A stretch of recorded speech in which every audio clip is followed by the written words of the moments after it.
Praise the lord. ప్రభువైన యేసుక్రీస్తు నామమున మీ అందరికీ వందనాలు. ఈ కార్యక్రమం ద్వారా నేను ఒక మంచి విషయాన్ని పంచుకోవాలనుకుంటున్నాను. క్రైస్తవ పాటలలో ఉన్నటువంటి ప్రాముఖ్యత. ఆ పాటలు మనం పాడుకునేటప్పుడు దాని ద్వారా వచ్చేటువంటి ఆత్మ సంబంధమైన బలము, దానివల్ల కలిగేటువంటి నెమ్మదిని నేను మీకు తెలియచేయాలని ఆశ కలిగి ఉన్నాం. ప్రార్థన ద్వారా ఈ కార్యక్రమాన్ని ప్రారంభించుకుందాం. యేసయ్యా, నీకు వందనాలు ప్రభువా, నీకు స్తోత్రాలు. నీ కృపను బట్టి, నీ ప్రేమను బట్టి, నీవు ఇచ్చిన ఈ సమయాన్ని, ఈ అవకాశమును బట్టి వందనాలు. క్రైస్తవ పాటల ద్వారా ఎటువంటి బలము కలుగుతుందో, ఆ పాటలు ఎటువంటి పాటలు పాడుకోవాలో, ఆ పాటల యొక్క అర్థాన్ని ఏ విధంగా గ్రహించాలో ఈరోజు మాకు తెలియచేయండి.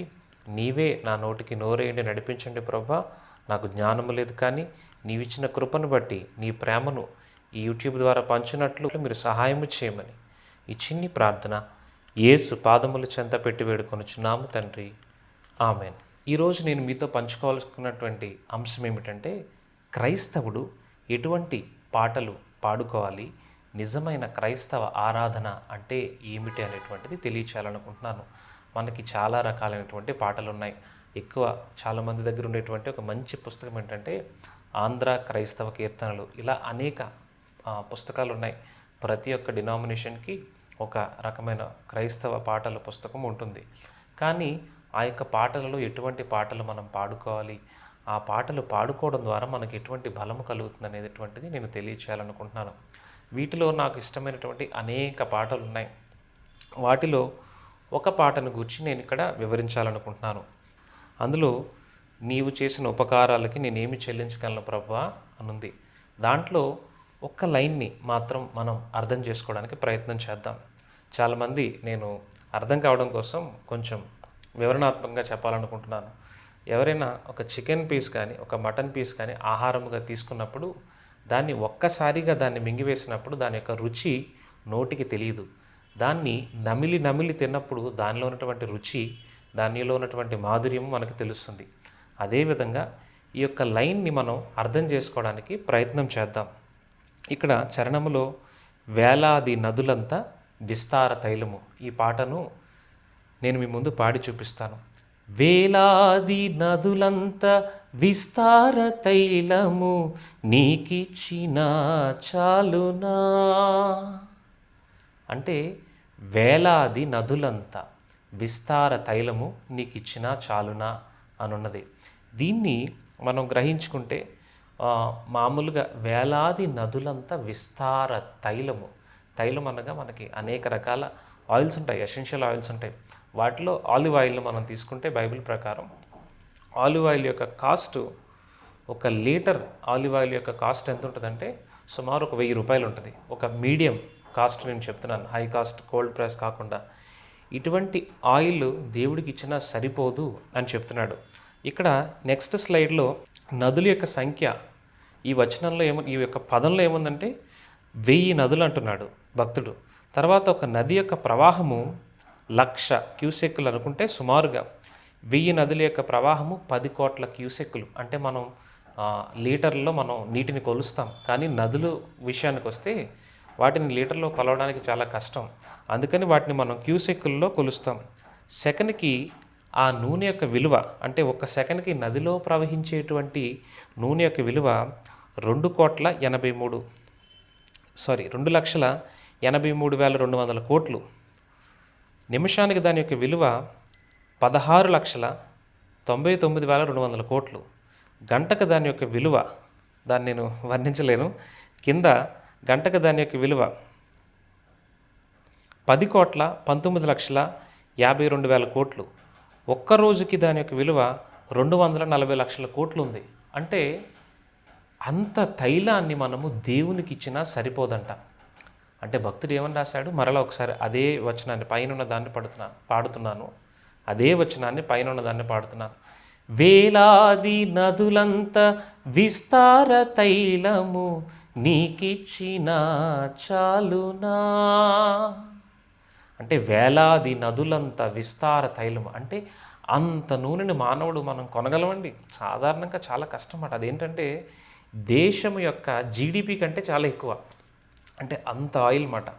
అంత ఆయిల్ మనం కొని అంత తైలాన్ని దేవునికి ఇచ్చినా సరిపోదు ప్రభా, నీవు చేసిన ఉపకారాలు అంత మేలైనవని ఆ భక్తుడు రాశాడు. కనుక మనం పాడేటువంటి ప్రతి పాట చదువుకోలేని వాళ్ళకి మేబీ కొంచెం కష్టతరం అవ్వచ్చు ప్రతి అర్థాన్ని గ్రహించడం. కనీసం 10th క్లాస్ వరకు చదువుకున్న బిడ్డలైనా, దేవుని యొక్క తెలుగు చదవగలిగేటువంటి వ్యక్తులు ఆ పాట యొక్క అర్థాన్ని గ్రహించాలి. ఎందుకు ఆ పాట రాయబడింది, ఆ పాటలో ఉన్నటువంటి అర్థం ఏమిటో మనకు తెలిసినప్పుడు ఆ వచనాన్ని కానీ ఆ యొక్క చరణాన్ని కానీ మనం పాడినప్పుడు మన మనసుకు ఎంతో నెమ్మది కలుగుతుంది. అది పాడేటప్పుడు మన కళ్ళంట నీళ్లు కూడా వస్తాయి. అలా నేను మాసిలామణి గారి పాటలు పాడేటప్పుడు నాకు చాలా ఆత్మీయంగా అనిపించేది. అందులో నాకు ఇష్టమైనటువంటి ఒక లైన్ ఏంటంటే, పాపము చేసి గడించితి మరణం, శాపమేగా నేనర్జించినది, కాపరివై నను బ్రోచితివి. పాపము చేసి గడించితి మరణం అంటే నేను పాపము చేసి గడించితి మరణం, శాపమేగా నేను అర్జించినది, శాపాన్నే కదా నేను సంపాదించినది అని భక్తుడు రాశాడు. అంటే మనం పాడేటువంటి పాటలో పాపాన్ని ఒప్పింపచేసేటువంటి పాటలు ఉండాలి, ఖచ్చితంగా ఉండాలి. ఆ పాట పాడేటప్పుడు మనల్ని మనం పాపినని మనం గుర్తించగలుగుతాం.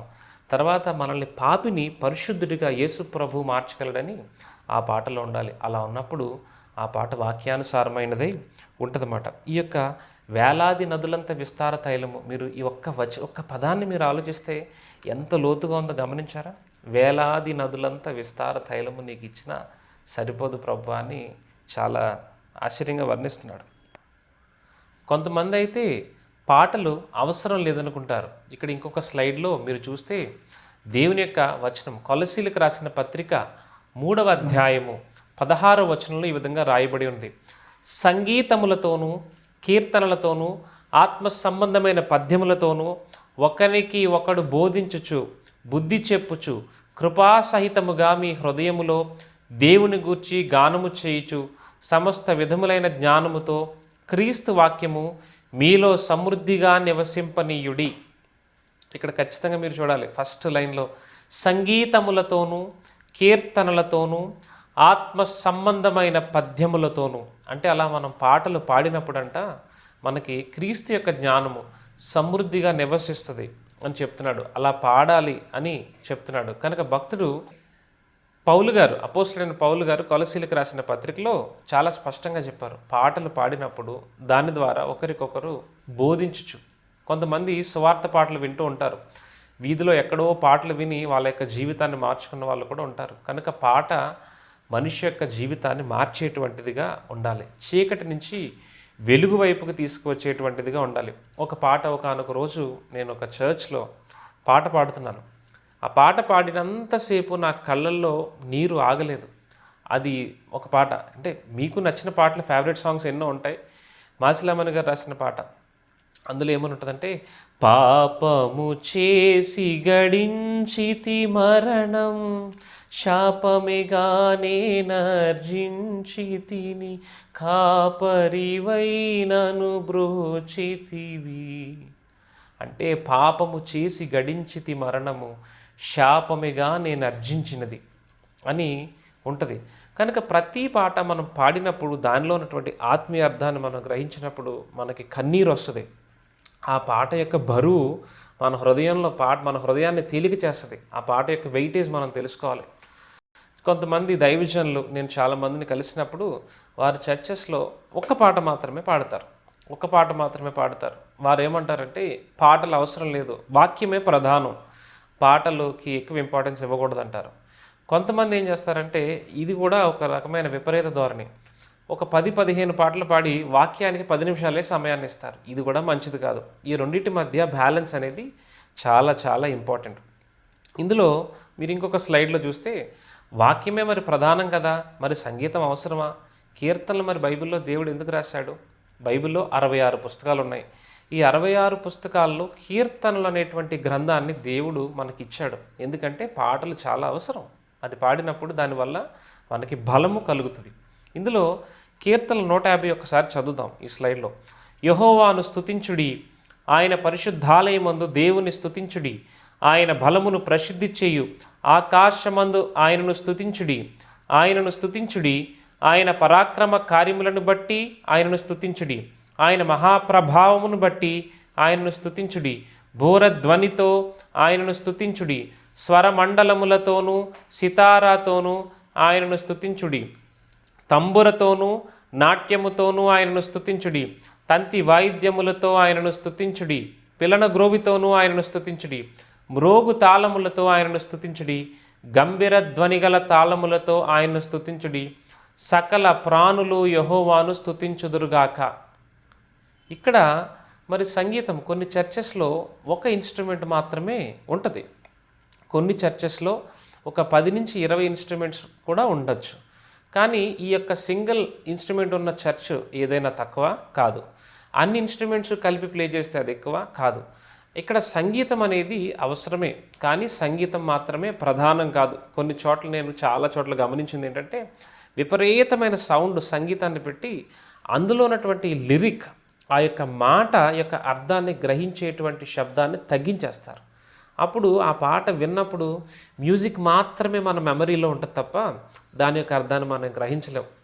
మ్యూజిక్ ఒకటే ఉంటే సరిపోదు. ఆ యొక్క సంగీతముతో పాటు అత్యంత విలువైన దేవుని వాక్యం అనేటువంటి పాట ఉన్నప్పుడు దాని ద్వారా మనకి ఆశీర్వాదం కలుగుతుంది. సంగీతం అవసరమే, కానీ సంగీతానికి దేవుని యొక్క వాక్యము తోడైనప్పుడు మాత్రమే అది ఒక మంచి విలువైనటువంటి మాటగా మన జీవితంలో ఉపయోగపడుతుంది. అయితే ఇక్కడ చూడండి, ఈ 150 కీర్తనలో బోరధ్వనితో అంటున్నాడు మొదటి ఇన్స్ట్రుమెంట్. రెండవదిగా స్వరమండలములతో, తర్వాత సితారాతోనూ, తర్వాత తంబురతోనూ, నాట్యముతో అంటే డ్యాన్స్ చేస్తూ, తంతి వాయిద్యములతో, పిల్లన గ్రోవితో, మ్రోగు తాళములతో, గంభీర ధ్వనిగల తాళములతో, అంటే ఇన్ని ఇన్స్ట్రుమెంట్స్ పెట్టి దేవుణ్ణి స్తుతించుడి అని చెప్తున్నాడు. కనుక మ్యూజికల్ ఇన్స్ట్రుమెంట్స్ యొక్క దేవుని యొక్క పాటలు పాడేటప్పుడు అవసరమే, కానీ అత్యవసరమైతే కాదు. ఒకవేళ మీ యొక్క చర్చ్లో, మీ యొక్క సంఘములో ఇన్ని ఇన్స్ట్రుమెంట్స్ లేకపోయినా సరే దేవుని యొక్క వాక్యము, దేవుని యొక్క పాట ఆత్మ సంబంధమైనదై వాక్యానుసారమైనదై ఉండాలి. దానితో పాటు ఒకవేళ మీ యొక్క చర్చెస్లో ఎక్కువ ఇన్స్ట్రుమెంట్స్ ఉన్నప్పటికీ కూడా అందరూ ఏక స్వరముతో, ఇక్కడ చూడండి స్వరమండలములతోనూ, అంటే స్వరమండలం, మండలం అంటే గ్రూప్ ఆఫ్ పీపుల్, స్వరమండలం అంటే అనేక మంది ఏకకంఠముతో ప్రార్థించటం, ఏకకంఠముతో గానము చేయటం. కనుక ఈ యొక్క 150 కీర్తన మీదే మనకు ఆంధ్ర క్రైస్తవ కీర్తనలో ఒక పాట ఉంది. ఆ పాట ఏంటి?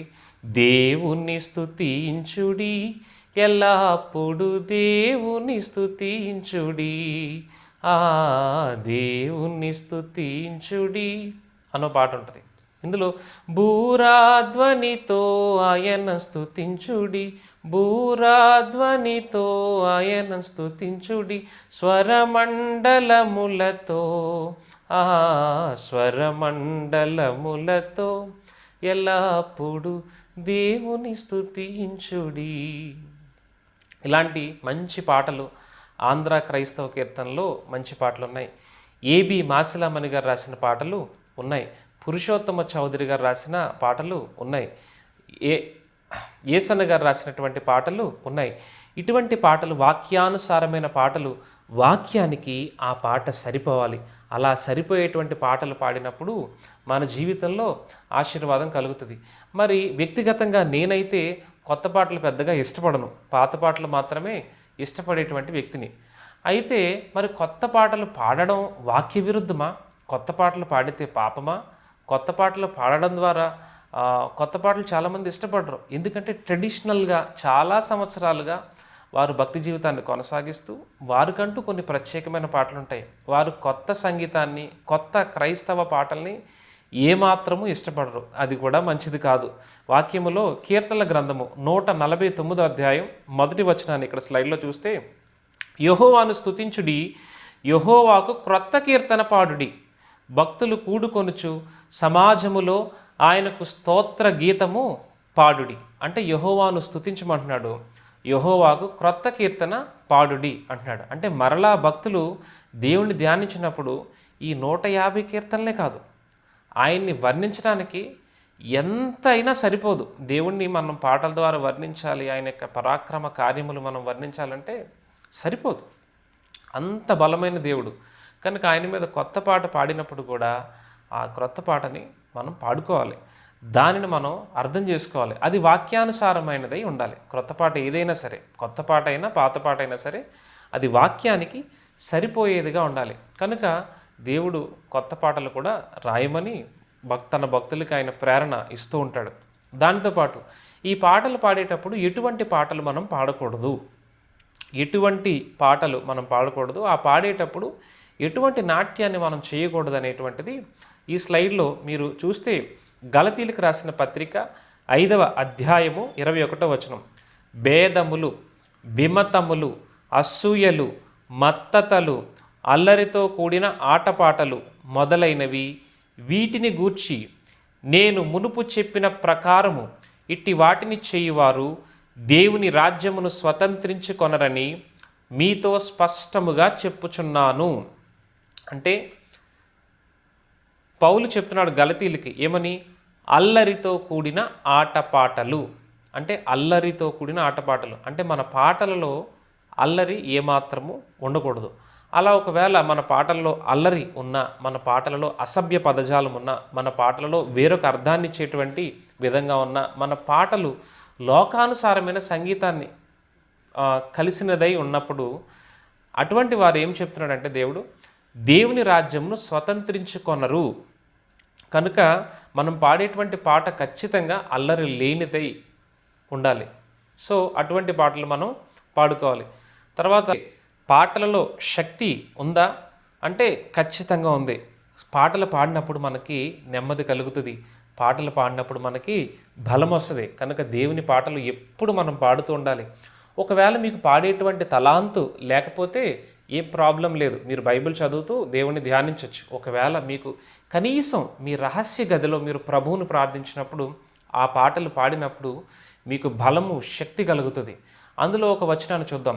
అపోస్తల కార్యాలు 16వ అధ్యాయము 25వ వచనం నుంచి 26వ వచనం వరకు చూస్తే, అయితే మధ్యరాత్రి వేళ పౌలును శీలయు దేవునికి ప్రార్థించుచు కీర్తనలు పాడుచుండిరి, ఖైదీలు వినుచుండిరి. ఇక్కడ చూసారా, దేవుడికి ప్రార్థించుచు అంటే ప్రార్థన చేస్తూ ఉన్నారు, తర్వాత కీర్తనలు పాడుతూ ఉన్నారు అంటే పాటలు పాడుతున్నారు, అంటే ప్రార్థన పాటలు రెండు ఉన్నాయి. ఖైదీలు వింటున్నారంట. అప్పుడు అకస్మాత్తుగా అంటే ఈ ప్రార్థనకి ఈ యొక్క పాటలకి దేవుని యొక్క ప్రభావం ఎలా ఉందో మీరు చూడండి. అకస్మాత్తుగా మహాభూకంపము కలిగెను, చెరసాల పునాదులు అదిరెను, వెంటనే తలుపులన్నీ తెరచుకొనెను, అందరి బంధకములు ఊడెను.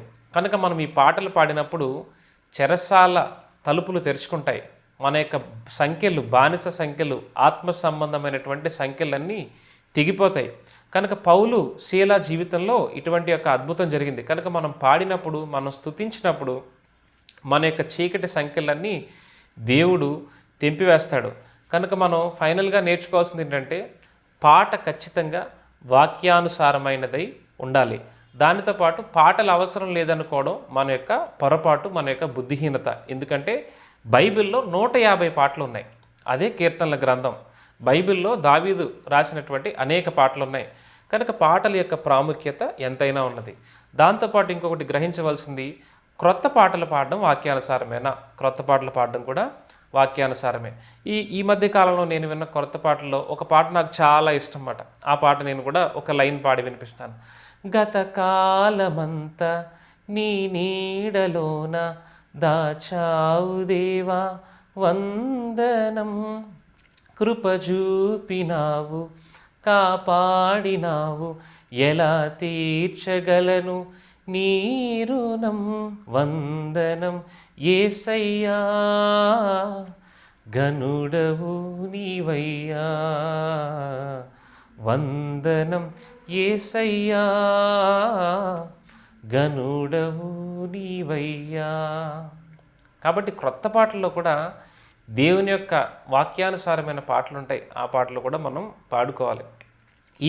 ఆ తరంలో ఆ పాటలు ప్రభు ఇస్తే, ఈ తరానికి ఈ పాటలు ప్రభు ఇచ్చారు. కనుక ప్రతి పాటలోని వాక్యములో ఉన్నటువంటి శక్తిని మనం గ్రహించాలి. అది వాక్యానికి సరిపోతుందా లేదా చెక్ చేసుకోవాలి. ఒకవేళ ఈరోజు మీరు ఒక చిన్న టాస్క్లా చేయాలనుకుంటే మీకు ఇష్టమైన ఒక ఫేవరెట్ సాంగ్ తీసుకోండి. మీరు ఎప్పుడు పాడేటువంటి రోజు అనుదినం మీకు తెలియకుండా మీరు హమ్ చేసేటువంటి ఒక పాటని మీరు మెమరైజ్ చేసుకోండి. ఆ పాటకి సంబంధించిన వచనాలు బైబిల్లో ఎక్కడున్నాయో ఒకసారి చెక్ చేసుకోండి. అప్పుడు ఆ వచనాలు మీరు చదివినప్పుడు మీరు డైలీ పాడేటువంటి పాటని మరలా ఒకసారి పాడండి. అప్పుడు మీ యొక్క ఆ కాంటెక్స్ట్ అంతా మీకు అర్థమవుతుంది. ఆ పాట అంతా మీకు అర్థమవుతుంది. ఆ పాటలో ఉన్న సారమంతా మీకు అర్థమవుతుంది. అలా పాడినప్పుడు దాని యొక్క శక్తి మీరు పొందుతారు. ఆ పాటలో ఉన్నటువంటి బలము, ఆ పాట పాడే సమయంలోనే మీరు దేవుని యొక్క బలాన్ని పొందుతారు.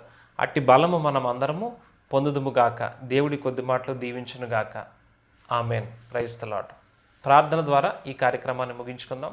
ప్రేమ నమ్మకము కలిగిన దేవా, నీకు వందనాలు, నీకు స్తోత్రాలు ప్రభువా, నీకు వందనాలు. యేసు నీకు వందనాలు.